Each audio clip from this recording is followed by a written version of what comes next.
Hi everyone, I'm Rosen Sharma. I'm President and CEO of Now.gg, and today I'm going to talk about how we are bringing mobile gaming to the next billion people. If you look around you, everybody's on their phones. Right? There are 5 billion people in the world on the phones, and more than 2 billion of them play more games every day on their phone. Right? And all these phones, whether it's an Android phone or iOS phone, run an ARM processor. So we have developed some really cool technology working with ARM. We have developed a new operating system we call the Now Cloud OS, and it runs on ARM-powered servers in the cloud. And we're going to talk today about how this revolutionizes, the mobile space and also the data center space and what's coming next in the next decade. If you look in 2010, there was nobody playing mobile games. The mobile game market was zero. Today, the mobile game market in 10 years later is $120 billion and growing over 20% a year. There is no other sector of entertainment which is growing as fast or has become as big. Mobile games themselves, as compared to PC gaming, mobile gaming is 120 billion, PC gaming is 35 billion. Console gaming is another 25 billion on top of it. So mobile gaming, PC, console, all combined, is still only half of mobile gaming and not growing at the same rate as mobile gaming. And now we are talking about how to bring mobile games to the next billion people, right? And so what Now.gg we have done is we have developed the mobile cloud. And what this enables game developers to do is take their existing mobile games and put them on the cloud, and also to build cloud native games in the future. So the first thing it does is it's accessibility. If you look today, 60% of phones sold worldwide are phones, mid-tier phones which can't run your modern day games, right? Like Fortnite or PUBG or Genshin Impact. And on the other hand, if your kids at home who play games, they have their power cord attached to the phone, so the battery doesn't run out and the phone runs on high performance, right? So both ends of the spectrum, the accessibility, the power of the device, kind of limits what kind of games you can play and who can play those games. So by running these games in the cloud, you unlock this huge set of users, in the world who can now access any type of game using the cloud. That's one aspect of accessibility. Another aspect of accessibility is time. I play games. If I played a game last year and a new update of it came this year, I'm kind of reluctant to go download the game, download all its updates and try it. But if it was just one click away, then it's so easy, from a time perspective, one click to play the game and experience the new version of the game, makes it much more accessible from a time perspective. So I think this bringing mobile games to the cloud not only changes the accessibility from a device perspective, but it also changes accessibility from a time perspective. And I have 4 daughters, and they are constantly on social media, right? And the kids of today are on Discord, Snapchat, WhatsApp, Instagram, Facebook. Facebook is for older people now, but they are on social media constantly. So one of the things, bringing these games to the cloud does is that if I send you a game as a link on Discord, you can play it right in the Discord app. Or if I send you on Snapchat, you can play it right in Snapchat app. So game almost becomes like a meme. And that is huge in how the young people are discovering games and apps today. So now the games just become like memes you can share on social media, and we have optimized a lot for these games to be available and played within the current social media context.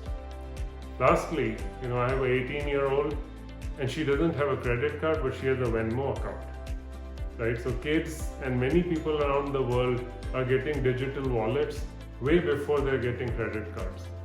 And to enable payments and other infrastructure, like Bitcoin, Venmo, PayPal, PayPay, Paytm, Kakao Pay around the world, these digital wallets, and to bring those payments to pay for inside games in the cloud, that completely changes, the nature and the accessibility of who can make payments in the cloud.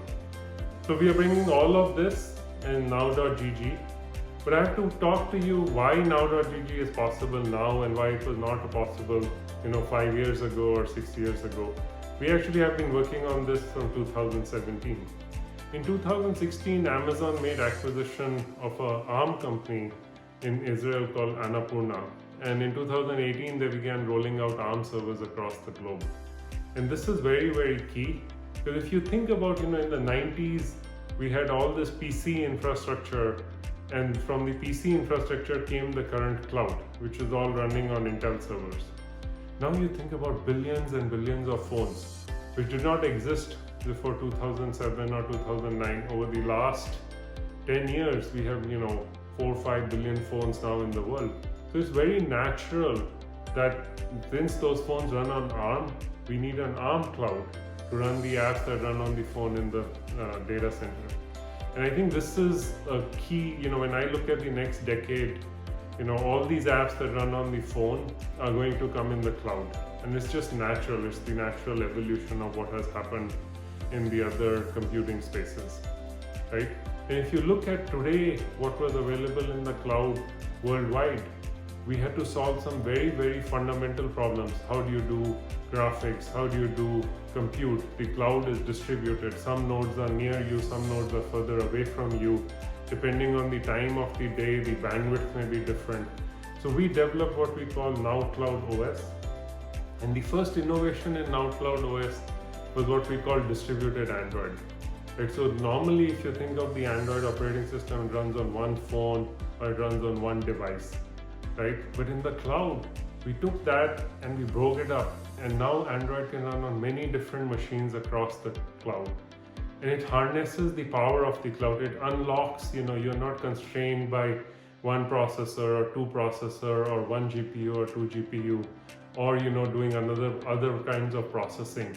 So it unlocks the power of the cloud. So that was our first innovation, which we call distributed Android. It enabled the whole Android ecosystem to come from phones onto the cloud. And the beauty of it is that it can move processing dynamically, like it can move some processing near you, it can move some processing away from you. Just depends upon, where you are and what you're doing, right? That was the first innovation. The second innovation is what we call building cloud native apps. So the first generation of apps came from mobile apps. The second generation of apps that we see, which some of them are going to come out in Q3, are what we call cloud native apps. These are built for the cloud first, right? The simple examples of this are apps like that you no longer have to worry about what, graphics is the phone using. Like today, developers, when they develop their games, you can see it riddled with, if it's a Samsung phone, I can run higher frame rate. If it's a lower quality phone, I have to lower my frame rate. I don't have to show that much fidelity in the grass or in the scenes, right? In the cloud, you're not bounded by these constraints. You can have 100 GB games. You don't need your game to fit into 2 GB or 500 MB. So the things you can do in the cloud are much, much vast, and you can get, really the next level of gaming into the cloud.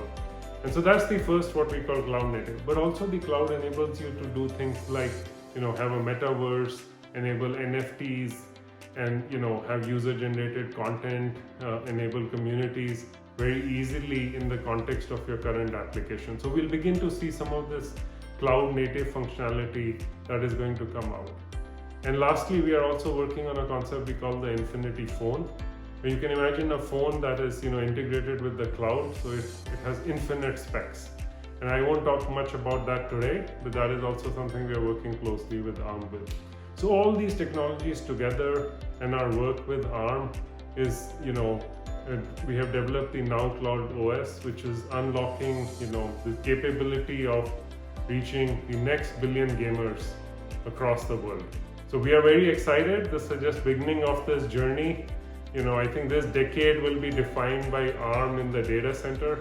And so we are very excited to work with ARM. And we are very excited to work with game developers to bring all these games to the cloud.